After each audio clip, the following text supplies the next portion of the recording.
Deshaun Watson reaching a settlement along with the Players Union and the league. It's an 11-game suspension, a $5 million fine, according to our NFL insider, Jonathan Jones. Originally, it was a 6-game suspension.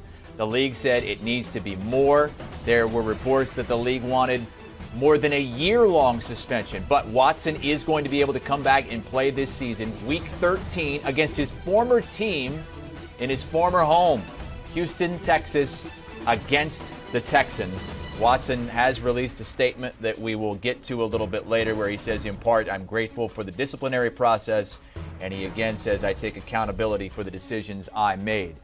It's the largest fully guaranteed contract in NFL history, and he's largely going to keep all of it. Just a $5 million fine. We heard from Pete Prisco a little bit earlier, who said he thought it should have been at least a $10 million fine, but Watson and the Players Union able to negotiate a settlement, 11 games, $5 million. Looking at the schedule for the Browns and the games he's going to miss, all of those games on the left will be either Jacoby Brissett or somebody else starting for the Cleveland Browns. He will not be able to come back until after that Week 12 game against the Bucs. Week 13 against the Texans, then they have the Bengals, Ravens, Saints, Commanders, and Steelers to finish up the season. So he is going to miss at least 11 of the 17 games this season. I say at least, not due to the suspension because that's a done deal now, but at least, could be injury. You never know. But not eligible to come back until the 12th game of the season.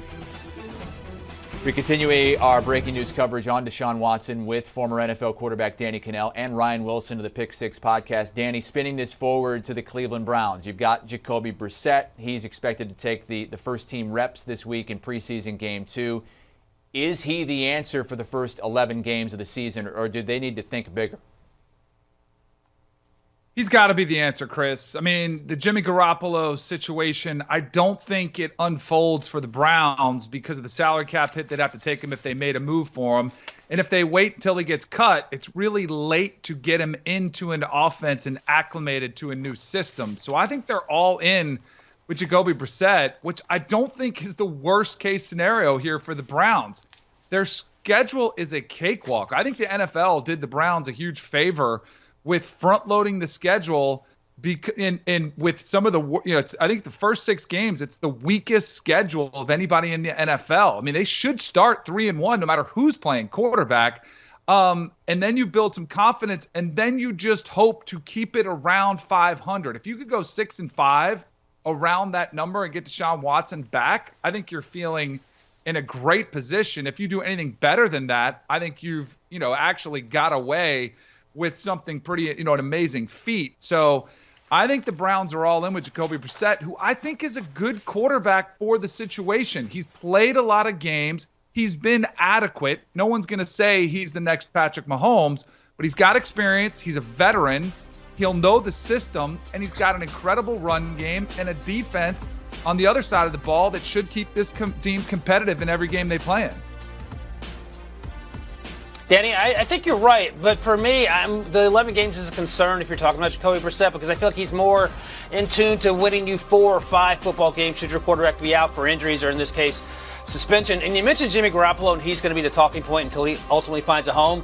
JJ mentioned he's not going to get traded. I think that's right, but if he's out there via free agency, I do wonder, and you talked about he might get into camp too late. There's a lot to learn in a short amount of time, and I think that's true. But then I go back to 2017 when the Patriots traded him at the trade deadline late October, got to San Francisco, and he actually won the final 5 games to the point where we were talking up like what a great move by the 49ers. And I do wonder, even if you get Jimmy G early September and you don't roll him out there until middle of October, that still buys you time because we're not going to see Deshaun Watson until at earliest December 3rd is, I think, that game against Houston. The other thing that I worry about, Chris and Danny, is that Deshaun Watson hadn't played football in 700 days by the time he takes another snap, and that rust has me a little concerned as well. Yeah, and that's where I wanted to go next with Danny Kannell, who's played the game of football at the highest level. If you go 22 months between meaningful games, how long is it going to take you to ramp up and get not only back into your form, but into a form with a brand new team that he had never played for?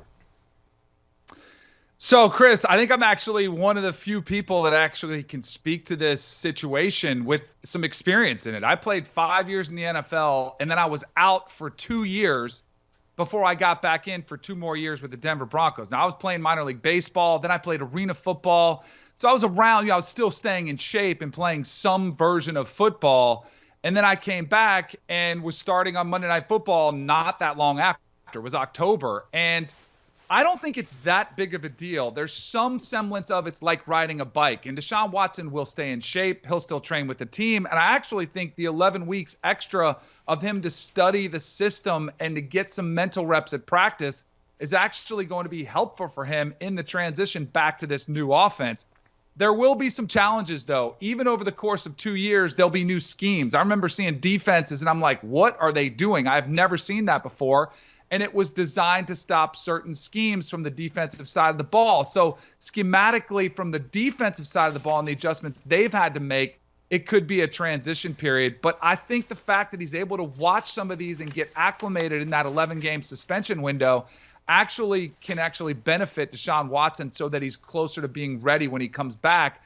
Athletically, the guys don't do anything now. They don't do anything in the offseason where you're really missing a ton of hitting and timing. There's hardly any full padded practices in the offseason, barely any in the training camp. So I don't think he misses that much from a physical standpoint. I don't think there'll be much drop-off in Deshaun Watson's play when he is ready to come back. Interesting perspective from a guy who went 2 years between starts. Ryan, I know you're not going to argue with a guy who did it, but do you think it's going to be easy for Watson to hit the ground running when they might need him to reel off a bunch of wins in a row to get into the postseason? No, one of my biggest takeaways from what Danny just said is that Danny is such an incredible athlete that he can take 2 years off to do other things like professional baseball and then arena league football and come back to play Monday Night Football.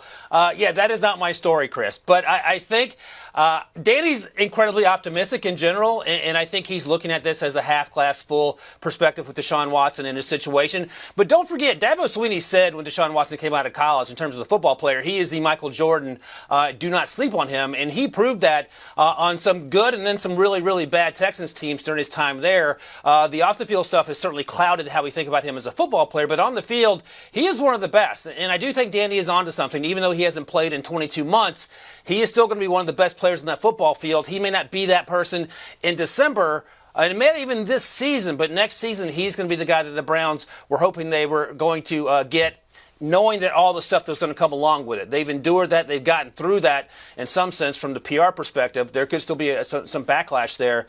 But I think that the Browns are probably ultimately happy, even if that means this year isn't the year they're going to make that run, because as we've now discovered, 11 games is going to be without Deshaun Watson. Now we're just figuring out whether it's Jacoby Brissett, Jimmy Garoppolo, or quarterback number 3, because Deshaun Watson is going to be out until week 12, week 13. Ryan Wilson and Danny Kannell with us here on CBS Sports HQ. We're going to step aside for a quick 60-second break, and when we come back, we will hear from Deshaun Watson himself. Do you want a sports network that delivers everything that matters about the game? The highlights, the picks, the instant analysis, no yelling, no fake debates, no politics.